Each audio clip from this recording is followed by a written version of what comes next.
एक बार की बात है, किसी राजा ने यह फैसला किया कि वो प्रतिदिन 100 अंधे लोगों को खीर खिलाया करेगा।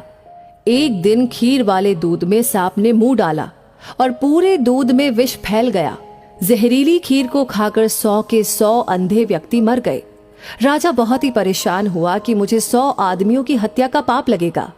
राजा परेशानी की हालत में अपने राज्य को छोड़कर जंगलों में भक्ति करने के लिए चल पड़ा ताकि इस पाप की माफी मिल सके।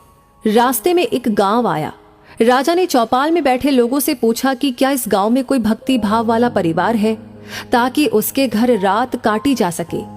चौपाल में बैठे लोगों ने बताया कि इस गांव में 2 बहन भाई रहते हैं जो खूब पूजा पाठ करते हैं। राजा उनके घर रात में ठहर गया। सुबह जब राजा उठा तो लड़की पूजा पर बैठी हुई थी।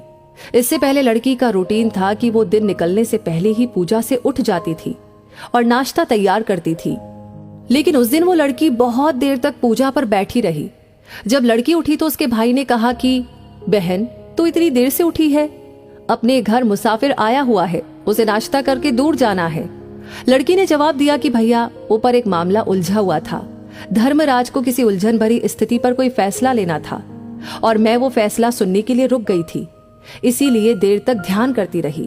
तो उसके भाई ने पूछा कि ऐसी क्या बात थी? तो लड़की ने बताया कि फला राज्य का राजा अंधे व्यक्तियों को खीर खिलाया करता था, लेकिन दूध में सांप के विष डालने से 100 अंधे व्यक्ति मर गए। अब धर्मराज को समझ नहीं आ रहा कि अंधे व्यक्तियों की मौत का पाप राजा को लगे, सांप को लगे या दूध बिना ढके छोड़ने वाले रसोइये को लगे। राजा भी सुन रहा था। राजा को अपने से संबंधित बात सुनकर दिलचस्पी हो गई और उसने लड़की से पूछा कि फिर क्या फैसला हुआ। लड़की ने बताया कि अभी तक कोई फैसला नहीं हो पाया था। तो राजा ने पूछा कि क्या मैं आपके घर एक रात के लिए और रुक सकता हूँ? दोनों बहन भाइयों ने खुशी से उसको हाँ कर दी। राजा अगले दिन के लिए रुक गया, लेकिन चौपाल में बैठे लोग दिन भर यही चर्चा करते रहे कि कल जो व्यक्ति हमारे गांव में एक रात रुकने के लिए आया था और कोई भक्ति भाव वाला घर पूछ रहा था, उसकी भक्ति का नाटक तो सामने आ ही गया है। रात काटने के बाद वो इसलिए नहीं गया क्योंकि जवान लड़की को देखकर उस व्यक्ति की नीयत खोटी हो गई, इसलिए वो उस सुंदर और जवान लड़की के घर पक्के तौर पर ही ठहरेगा या फिर लड़की को लेकर भागेगा। दिन भर चौपाल में उस राजा की निंदा होती रही। अगली सुबह लड़की फिर ध्यान पर बैठी और रूटीन के टाइम अनुसार उठ गई। तो राजा ने पूछा, बेटी, अंधे व्यक्तियों की हत्या का पाप किसको लगा? तो लड़की ने बताया कि वो पाप तो हमारे गांव के चौपाल में बैठने वाले लोग बांट कर ले गए। तो निंदा करना कितना घाटे का सौदा है।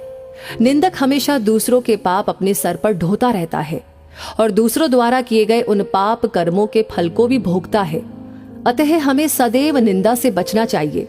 दोस्तों, इस कहानी के बारे में आपकी क्या राय है? आप क्या सोचते हैं? हमें जरूर कमेंट बॉक्स में लिख करके बताइएगा। बहुत अच्छा लगता है आपके प्यारे प्यारे कमेंट्स को पढ़कर। हौसला अफजाई होती है, हमें इंस्पिरेशन मिलती है। साथ ही साथ आपने लाइक कर दिया है तो इस कहानी को शेयर जरूर से कीजिएगा, क्योंकि आपका हर एक लाइक, हर एक शेयर, हर एक कमेंट हमें मोटिवेट करता है ऐसी ही प्रेरणादायक वीडियो आपके सामने लाने के लिए। साथ ही हमारी हर वीडियो को सबसे पहले पाने के लिए हमारे पेज को फॉलो करना ना भूलें। धन्यवाद।